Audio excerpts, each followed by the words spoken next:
My name is Dorothy Pliskie. The name of this book is called Listen. It's a story of how Evelyn Glennie, a deaf girl, changed percussion. This is a story of music, of obstacles, of strength and hard work, of all you can accomplish when you dream, if you find your own way to just listen. If your ears can't hear the strum or hum or thrum of a melody, can music still swirl and whirl? It did for Evelyn Glennie. Listen. In the late 1960s, Scottish music rolled through the farm hills of Aberdeenshire, Scotland, where Evelyn Glennie grew up. Her heart swelled when air blew from the billows of her father's accordion on Christmas Eve. On Sundays, she sat on the organ bench next to her mother. A curtain closed behind them, creating their own tiny world of pipes and pedals. From the moment Evelyn heard her first note, music held her heart. Evelyn played piano songs by ear at 8 years old. Clarinet notes slid through her lips when she was 10, but soon her ears began to hurt. Voices became distant whispers. Evelyn's parents took her to the audiologist. He frowned. The nerves in Evelyn's ears are degenerating. She's never going to be able to play music. She's going to need hearing aids for the rest of her life, and she's going to need to go to the school for the deaf. Evelyn didn't understand. Only 30 minutes earlier, she'd been able to play music, and now she couldn't. Why? She wanted to wear hearing aids, read lips, and play music. She wanted to choose which school she went to. Evelyn's parents shook their heads at the doctor. No, her father told them. Hearing or not, she will do what she wants. After completing primary school at 11 years old, Evelyn decided to continue her traditional education at Elon Academy, a secondary school. By this time, a ringing phone sounded like muffled crunches in her ears. Still, the percussionist in the orchestra caught her attention. Rat-a-tat-tat-tat danced the snare drum. Bum-de-dum-dum-de-dum bounced the marimba mallets. Bum-bum-bum thrummed the timpanate sticks. Evelyn knew immediately, I want to be a part of that. Every first-year student was tested for musical ability. Questions quietly crackled through a tape recorder. Evelyn strained to hear. She scored poorly. They tested only her ears' ability to listen, not her heart's, and not her body's. For the next few months, Evelyn begged the school for percussion lessons.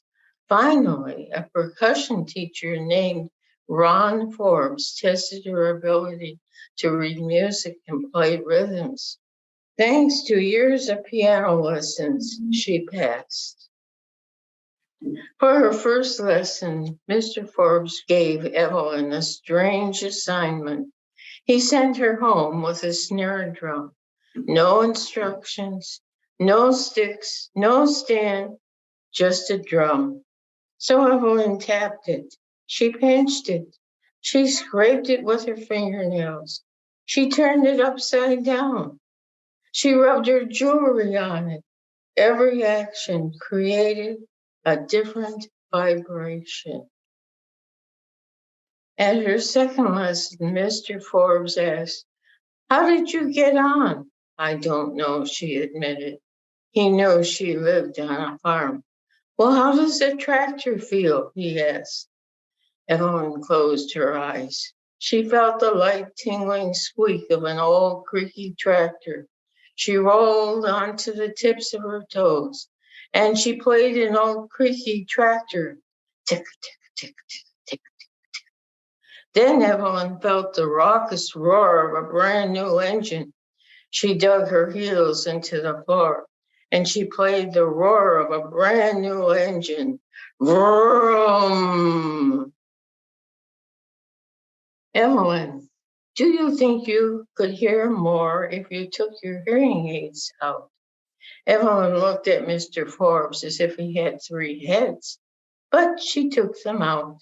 Mr. Forbes and Evelyn placed their hands on the wall of the classroom. She watched his lips for directions. Listen. He struck the timpani, a big drum that creates big vibrations. Boom. And when he asked a question that changed your life forever, Evelyn, where can you feel that sound in your body? He struck the drum again. Boom. Evelyn's whole body resonated. Her belly, her back, her legs, her feet. She kicked off her shoes. Her heart raced. Boom! Vibrations moved through her fingertips, her hand, her arms, then crossed her chest and tickled her under the arm. Her heart answered. Boom! She had found a sea of sound that belonged only to her. In that moment, every other sense intensified, as if Evelyn's whole body had become one giant ear. She listened to the buzz of the wide world around her. Vroom! Distant trucks zoomed by. Evelyn's legs listened, humming with the rattle of the road. Wah, wah, wah, wah. Muffled voices muttered through an underwater fog. Evelyn's eyes listened, turning murmurs into words. Thrum. Evelyn became so sensitive to each vibration that she could tune an instrument based only on where she felt the vibrations in her body. When she graduated at the age of 16, Evelyn auditioned for the Royal Academy of Music in London, but they turned her down.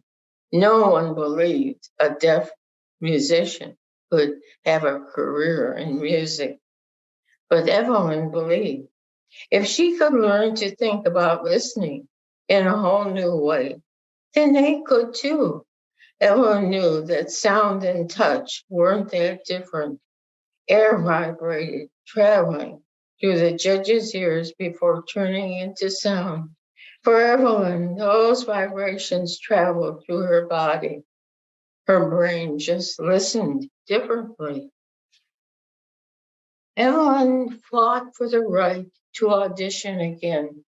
Does my ability meet the standards of the school? She asked. They agreed that it did. One board member argued that she deserved a second audition. The board agreed. Again, Evelyn kicked off her shoes. She looked directly into the judge's wide eyes as she played. Rat-a-tat-tat-tat-tat. Her snare drum sticks danced. Dum-da-dum-da-dum-da-dum.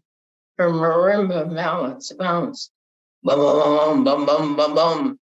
The timpani sticks thrummed. Everything resonated together. The sticks, the mallets, the keys, the room, and Evelyn. This time they didn't just hear her, they listened. Her music flowed through their ears and their bodies and into their hearts. They welcomed her into the academy. After that, every music school in Great Britain changed its rules. Everyone agreed. No one should be turned away simply because of a disability. During her second year at the Royal Academy of Music, Evelyn entered a national percussion competition. She took chances interpreting the music her way, and she won. Her heart fluttered when she received the prestigious Queen's commendation for both music and academic excellence.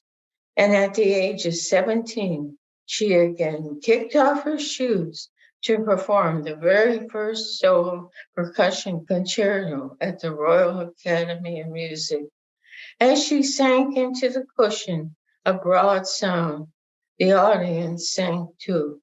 As she jabbed at short, sharp sounds, the audience jabbed too. Evelyn played with a freedom that no one had ever heard before. Europe listened. Soon, television shows documented Evelyn's life. After graduating, she was invited to perform Bartók's sonata for two pianos and percussion. The piece was recorded by CBS Records and gave Evelyn the first of two Grammy Awards. She recorded albums and performed in more than 40 countries, and the Queen of England knighted her, Dame Evelyn. The world listened. Evelyn remembered the audiologist who thought people could only hear with their ears. He was wrong. Losing my hearing, she said, made me a better listener. Evelyn Glennie became the first full-time solo percussionist in the world. She owns nearly 3,000 instruments, all of which sing in her hands. Throughout her life, many people told her, no, you can't, but Evelyn always knew she could, and you can too, if only listen.